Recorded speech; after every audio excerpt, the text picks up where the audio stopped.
Terceira parte do nosso Evangelho no Lar, o Evangelho segundo o Espiritismo, capítulo 21, haverá falsos cristos e falsos profetas. Hoje faremos o resumo desse capítulo, cujo estudo nós concluímos na semana passada.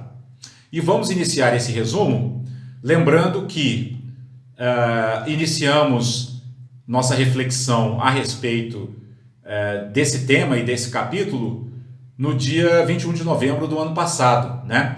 Estudando os itens 1, 2 e 3 desse capítulo, que são passagens dos evangelhos de Lucas e de Mateus, onde Jesus fala sobre o que intitula esse primeiro tópico, que é conhece-se a árvore pelo fruto, né? Então, essa primeira abordagem que fizemos, né, do estudo aqui desse capítulo do Evangelho, ela diz respeito a isso, né? Aqui, a nossa clareza em sabermos identificar e discriminar os verdadeiros dos falsos profetas, ela reside na nossa habilidade, né, em desenvolvermos a nossa habilidade de observarmos quais são os frutos que aqueles que se dizem enviados divinos cultivam e produzem, né? Ou seja, se naquele que se diz um profeta, naquele que se diz um missionário divino, ou para especificarmos mais dentro da doutrina espírita, naquele que se diz um médium intermediário de entidades elevadas, nós precisamos observar quais são os frutos, né, que ele está colhendo das mensagens que recebe. Ou seja, os conteúdos são conteúdos que expressam compaixão, que estimulam a prática da caridade, que estimulam a perseverança na purificação das nossas negatividades, né, das nossas marcas mentais negativas, né, dos nossos hábitos espirituais inferiores. Se for isso, então realmente podemos concluir que aqueles que escrevem através desses médios são de fato espíritos elevados, espíritos que têm algo a nos ensinar, têm algo que possamos aproveitar do conteúdo das mensagens que nos endereçam, né? Então, o primeiro ponto desse capítulo 21 é o desenvolvimento, né, a necessidade de desenvolvermos essa habilidade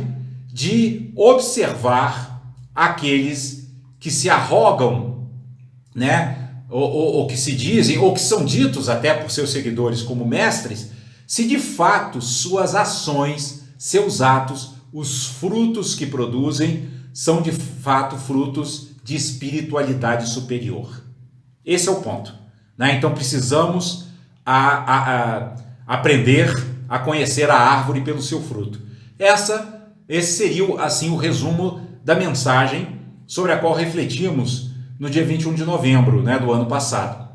Já na semana seguinte, nós fomos para o item 4, que já faz parte do segundo tópico desse capítulo, cujo título é Missão dos Profetas. E aqui é interessante que a gente relembre, né, que, primeiro, o conceito de profeta dentro do Evangelho segundo o Espiritismo, que não é esse conceito comum de um ser que tem a capacidade de prever o futuro. Não é esse o conceito de profeta que o Evangelho segundo o Espiritismo cultiva, e nem é esse o conceito de profeta da própria Bíblia, nem do Antigo nem do Novo Testamento, né? O conceito amplo de profeta, o conceito espiritual e profundo de profeta é de um ser, seja ele do plano invisível, seja ele do plano visível, né? Seja ele um ser desencarnado ou encarnado, o profeta é aquele ser que atingiu um nível moral, né? Um nível de purificação que já o distancia bastante de toda e qualquer preocupação mundana que ele possa abrigar em sua mente ou em seu mundo interior, né? Ou seja, o conceito de profeta da Bíblia e do Evangelho segundo o Espiritismo é o conceito de um ser espiritualmente elevado, um ser despido de ambições terrenas, um ser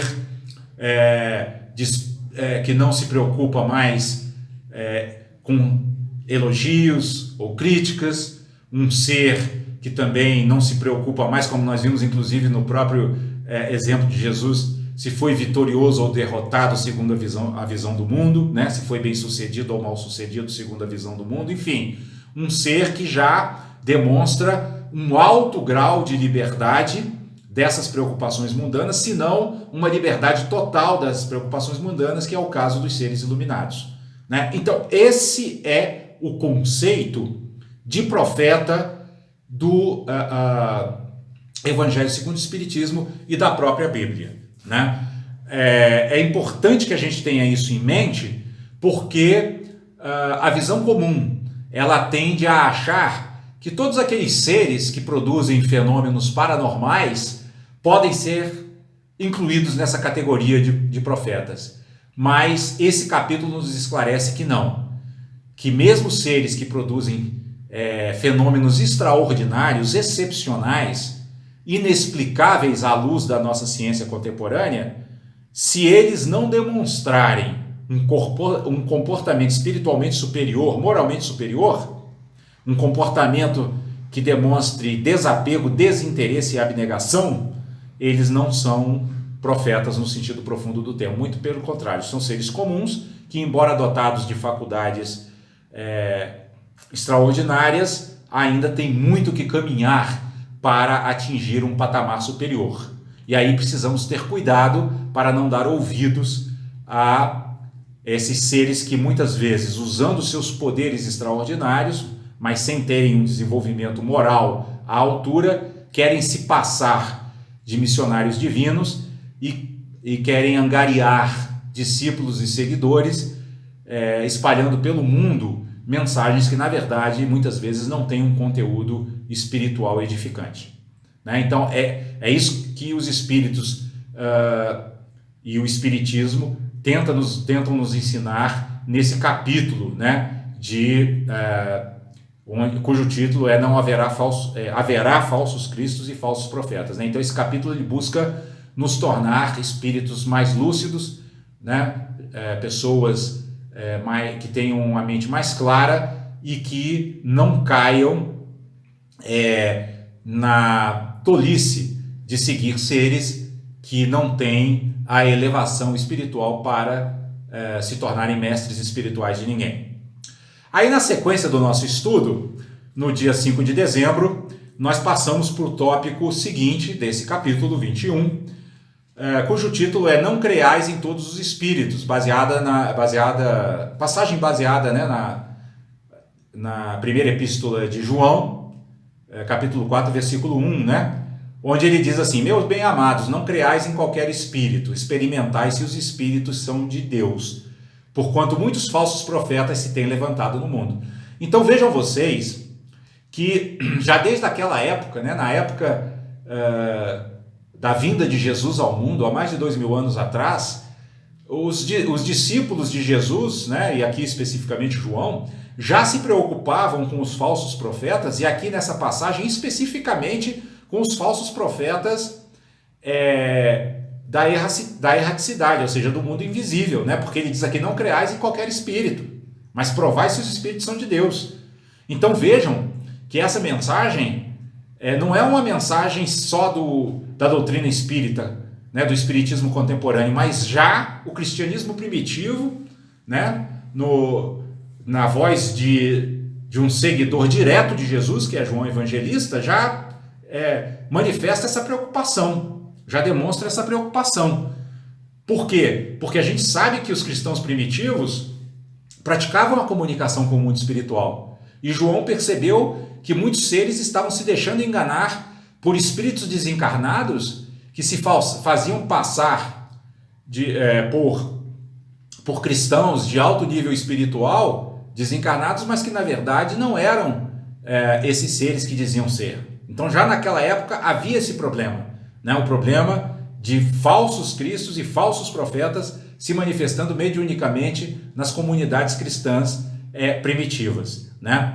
E nesse tópico, Kardec vai nos esclarecer que os fenômenos espíritas, eles, ao contrário de abonarem os falsos cristos e os falsos profetas, eles na verdade os desmascaram. Por quê? Porque ao estudarmos os fenômenos espíritas de uma maneira séria, né, de uma maneira científica, como é proposto pela doutrina espírita, nós vamos passar a compreender esses mecanismos de relação entre o mundo encarnado e o mundo desencarnado e não vamos mais nos deixar enganar por esses que tentam se passar por seres que não são, né? Nós vamos, no estudo dos fenômenos espíritas, entender as leis que regem o intercâmbio entre o mundo espiritual e o mundo material e não vamos mais nos deixar enganar por espíritos desencarnados que tentem se passar por grandes mestres espirituais da humanidade.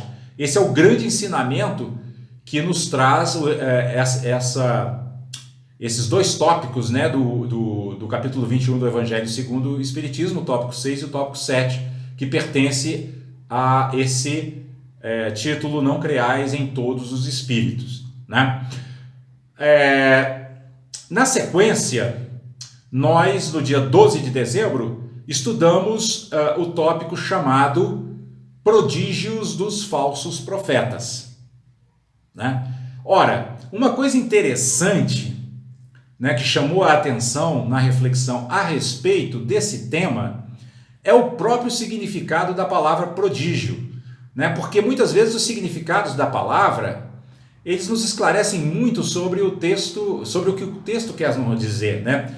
E o termo prodígio ele significa fato ou fenômeno incomum que parece transcender as leis da natureza ou a ordem natural das coisas. Então a gente vê muitos seres, como nós dissemos, inclusive contemporaneamente, no passado também, produzindo esses fenômenos incomuns, né? Quantos fenômenos de cura incomuns, né, nós não vimos médiuns contemporâneos produzirem? E quantos desses médiuns que produziram fenômenos, desses fenômenos incomuns, né, em especial na área da cura, também não demonstraram uma fragilidade espiritual e moral imensa, né? Ou seja, o interessante é nós vermos que muitas vezes seres que produzem prodígios são moralmente inferiores a seres que não têm essa habilidade de produzir esses prodígios. Então, o que nós devemos atentar, o que nós devemos vigiar é o fato de não nos deixarmos seduzir por esses fenômenos. A doutrina espírita nos ensina isso. E esse capítulo do Evangelho segundo o Espiritismo em especial nos ensina isso. A não nos deixarmos seduzir por prodígios. Porque o verdadeiro mestre não é aquele que produz prodígios, mas é aquele que nos ensina através do seu exemplo edificante, né? Do seu exemplo de compaixão, do seu exemplo de amor, do seu exemplo de abnegação e de desinteresse, né? Precisamos então estar muito atentos para não sermos seduzidos pelos prodígios dos falsos profetas, para não nos deixarmos induzir ao erro por meio de astúcias que nos iludam, né, com promessas assim de que esses seres que produzem prodígio possam produzir algo de profundamente espiritual. Não, o simples fato de produzirem prodígio não nos tornam habilitados a impulsionar uma transformação em nosso mundo interior. O que habilita um ser a promover a transformação em nosso mundo interior é a sua elevação moral demonstrada através da sua própria vida, através dos seus próprios atos, através das suas próprias relações. Aí nós seguimos ainda estudando nesse capítulo, já no dia 19 de dezembro do ano passado, o tópico intitulado Os Falsos Profetas, e tem 8, né? Onde, mais uma vez, né, Kardec, aliás, aqui já não é mais Kardec, aqui já é na Instrução dos Espíritos, né? Aqui no tópico 8, o Espírito Luiz é que se manifesta em Bordeaux em 1861, e ele nos chama a atenção mais uma vez para a mensagem de Jesus. Conhece-se a árvore pelo fruto, né? E ele nos diz que os verdadeiros enviados divinos são humildes e atuam no mundo despidos de qualquer interesse pessoal. Isso é fundamental. Olha só, esse é o critério realmente para distinguirmos os falsos dos verdadeiros profetas, né? Os verdadeiros profetas, eles são despidos de qualquer interesse pessoal, né? Eles olham muito mais para os outros, eles olham muito mais para o bem que podem proporcionar do que para as vantagens que podem adquirir. São seres cujos olhos brilham quando percebem que tem uma oportunidade de ajudar, quando percebem que tem uma possibilidade de assistir um ser necessitado, né? E aí, o Espírito Luiz, nesse tópico, ele, ao desenvolvê-lo, vai dizer que o que nós devemos, portanto, observar para verificar se estamos diante de um verdadeiro mestre são as obras de caridade que ele produzir, né? É preciso que esse ser que ou se diz profeta ou está sendo reconhecido por alguma multidão como profeta, é preciso que, para que ele seja de fato um verdadeiro profeta, é preciso que ele manifeste amor, indulgência, bondade, é preciso que ele tenha a habilidade de conciliar os corações, é preciso que ele tenha a habilidade de diminuir as aflições, né? É preciso, em resumo, que ele manifeste em atos, né, aquilo que ele manifesta também em palavras, né? No final das contas, sempre a questão toda serão os atos, serão as obras, serão os frutos, né? O ponto para o reconhecimento do verdadeiro mestre são os frutos que ele produz, né? E esses frutos devem ser de amor, compaixão, caridade, bondade e tolerância, né? E aí, Luiz ainda nessa passagem nos adverte que do outro lado nós temos que desconfiar de todos aqueles que nos trazem palavras melífluas, né? Ou seja, aqueles que só tentam nos agradar, porque os verdadeiros mestres não vão nos dizer palavras melífluas, não vão dizer palavras doces, vão dizer as palavras que nós necessitamos ouvir, mesmo que essas palavras tenham que ser em algum momento mais duras, mesmo que essas palavras tenham que em algum momento nos desagradar, né?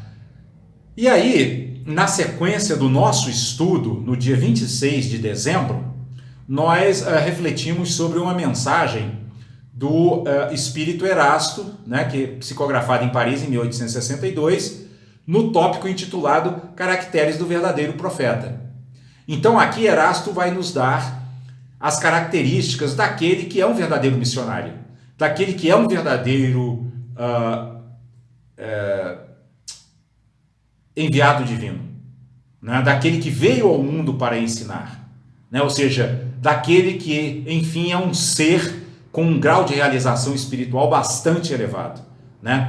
E ele vai nos falar sobre isso, né? Já dando o significado da palavra verdadeiro, né? Do adjetivo verdadeiro. O que significa verdadeiro? Veja que o tópico é Caracteres do Verdadeiro Profeta. Foi esse o título que o Espírito Erasto quis dar ao tópico.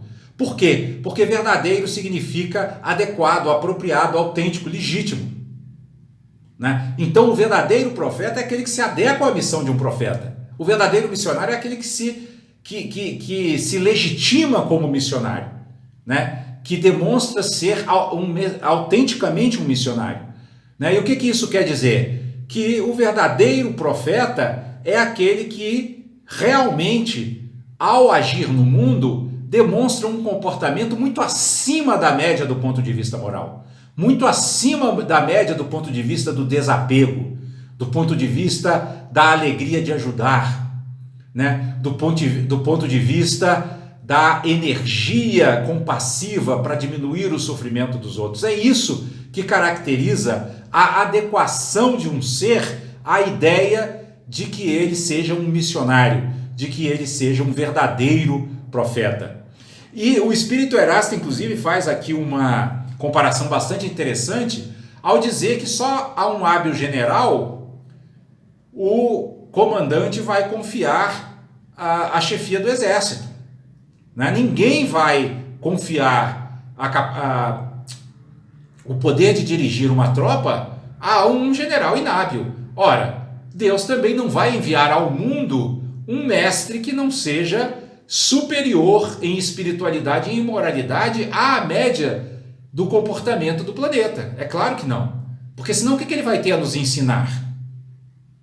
É por isso que aqui o Espírito Erasto vai dizer que em todas as coisas o mestre há sempre de saber mais do que o discípulo. Para fazer que a humanidade avance moralmente e intelectualmente, são precisos homens superiores em inteligência e moralidade. Então, ele resumiu aqui o que é um verdadeiro profeta. Um homem ou uma mulher, um ser humano, que manifeste superioridade intelectual e moral em relação à humanidade. É o caso de Jesus, é o caso de Buda, é o caso de Krishna, é o caso de Francisco de Assis e de tantos outros seres que demonstraram essa superioridade, né, em ambos os aspectos, moral e intelectual. Né? Porque se eles não fossem superiores, né, a esse meio no qual eles vêm atuar, qual seria a eficácia da sua ação em termos de elevação espiritual dos seres deste planeta? Nenhuma, né? Zero. Então é por isso que o Espírito Erasto nos diz que nós temos que estar muito atentos para não demonstrarmos uma credulidade ingênua, né? Nós temos que ter fé, mas a nossa fé deve se basear numa visão lúcida, numa racionalidade clara, né? Que não acredite em qualquer coisa, mas que também não se feche para ter fé naqueles que merecem ter a nossa confiança, né? Que merecem ser recebidos por nós de coração aberto. E aí, na sequência, fomos para o item 10, penúltimo item desse capítulo, que estudamos no dia 2 de janeiro já deste ano, intitulado Os Falsos Profetas da Erraticidade. Esse aqui é um tema desenvolvido pelo Espírito Erasto também em Paris em 1862, onde ele vai procurar falar daquele mesmo tema que foi abordado no item 6 desse capítulo, quando nós vimos aquela mensagem, né, da Epístola de João, onde ele diz: não creais em todos os espíritos, mas experimentais se os espíritos são de Deus. Né? Então aqui Erasto vai também falar desses falsos profetas da erraticidade, ou seja, os falsos profetas do mundo invisível. Hoje, eles acabaram, né, aliás, hoje não, desde o século XIX para cá, eles acabaram se tornando um problema, porque o espiritismo se desenvolveu muito, e a gente sabe que sempre no meio do joio, no meio do trigo se desenvolve também o joio, né? E aí, essas mensagens, e em especial essa do Espírito Erasto, ela visa nos ensinar a desenvolvermos a habilidade de separar o joio do trigo, né? Tanto é que ele, logo no início, nos diz assim: os falsos profetas não se encontram unicamente entre os encarnados. Eles também estão, e em maior número, entre os espíritos orgulhosos, que, aparentando amor e caridade, semeiam a desunião e retardam a obra de emancipação. Então, ele, ao mesmo tempo em que nos chama a atenção para a quantidade de espíritos desencarnados que tentam se apresentar como falsos profetas, ele, juntamente com isso, nos dá o critério para que possamos fazer essa separação, como nós dissemos, do joio do trigo. Por quê? Porque ele já dá uma dica que é aquela a partir da qual esses espíritos acabam mostrando a sua verdadeira face. Eles são orgulhosos, né? Ou seja, eles se envaidecem muitas vezes, né, das supostas virtudes que detêm. Então, nas mensagens desses espíritos, costuma sempre ter algum escorregão nessa direção, né? Onde a gente percebe que eles, de alguma forma, ou se autoelogiam, né? Ou se autoelevam, né, na própria mensagem que transmitem para outrem, né? Eles se traem em suas próprias palavras. Então esse é um bom critério para nós identificarmos esses falsos profetas da erraticidade.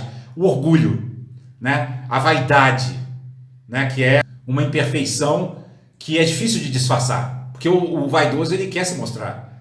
né? Ele quer que os outros o reconheçam, né? Ele quer que os outros o reconheçam como ele acha que deve ser reconhecido. Então é muito difícil de esconder esses defeitos, né? Essas imperfeições.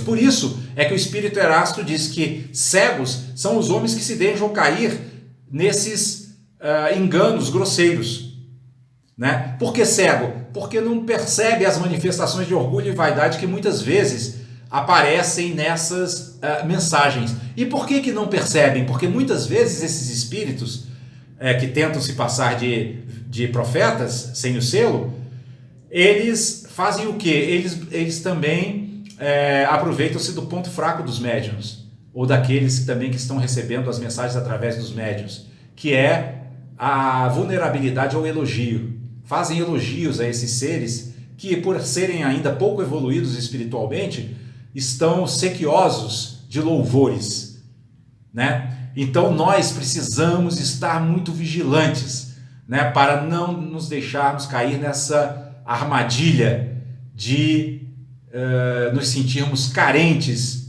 de elogios e amedrontados diante da crítica. Porque isso muitas vezes faz com que nos afastemos dos verdadeiros profetas, que nos criticam naquilo que precisamos ser criticados, e nos aproximamos dos falsos profetas, que nos elogiam naquilo que não deveríamos ser elogiados. Então precisamos ter muita atenção, muita racionalidade, muita vigilância para não cairmos na cilada desses espíritos ignorantes e mentirosos. E aí nós concluímos semana passada nossas reflexões dentro desse capítulo 21, estudando o tópico Jeremias e os falsos profetas, onde numa passagem retirada do Antigo Testamento, do livro de Jeremias, fizemos uma reflexão sobre como que os falsos profetas, o problema, vamos dizer assim, dos falsos profetas da antiguidade é análogo ao que nós temos hoje contemporaneamente. Porque todos os problemas descritos por Jeremias, né, na sua passagem escrita há mais de 2.500 anos atrás, são os mesmos que nós ainda temos que enfrentar hoje. São os mesmos desafios. Vejam que aqui ele diz, né, Jeremias diz, né, que os falsos profetas, já naquela época, né, 2.500 anos atrás, profetizavam as seduções dos corações deles. Olha só, né, numa linguagem antiga, ele diz de uma maneira muito significativa, que eu acho que clareia muito para nós o que significam essas falsas profecias, né? O que são esses falsos profetas? São aqueles que expressam a sedução de seus próprios corações. Eles não têm um coração puro. Eles estão seduzidos pelas mesmas preocupações mundanas pelas quais nós também estamos. Às vezes até em grau superior ao nosso, como nós já dissemos. Então, todo o nosso trabalho tem de ser em não nos deixarmos fascinar pelas coisas boas e agradáveis que esses falsos profetas possam nos dizer. Porque eles tentam nos pegar exatamente a partir dessas vulnerabilidades que nós temos, né? Nós gostamos muito daqueles que satisfazem nossos desejos, mas às vezes nós tentamos nos afastar daqueles que procuram suprir nossas necessidades. Porque muitas vezes, como ainda estamos cegos em relação ao que realmente precisamos do ponto de vista espiritual, nós acabamos não entendendo muitas vezes algumas críticas que os verdadeiros mestres possam nos fazer, e que na verdade não são críticas, são ensinamentos, mas que a nossa ignorância interpreta como críticas, né? Então, a mensagem final, né, aquilo que a gente poderia tirar desse capítulo, eu creio que está resumida na última frase do capítulo, né? Quando o Espírito Luós, que é o autor dessa última mensagem, nos diz: aprendei, pois, antes de tudo, a distinguir os bons e os maus espíritos, para por vossa vez não vos tornardes falsos profetas. Percebem? Olha a responsabilidade nossa. Nós não podemos nos deixar enganar pelos maus espíritos, porque senão nós nos tornaremos falsos profetas. Porque ao acreditarmos em mensagens que não têm um conteúdo espiritual genuíno, acabaremos nos tornando em propagadores de mensagens que, ao invés de acelerarem o nosso desenvolvimento e o desenvolvimento do mundo, na verdade, farão retardar esse progresso. Então, o que esse capítulo, resumidamente, nos diz e nos chama a atenção é para o fato de que, se não tivermos sabedoria, nós acabaremos nos tornando propagadores de falsas visões, ainda que de forma ingênua e bem intencionada.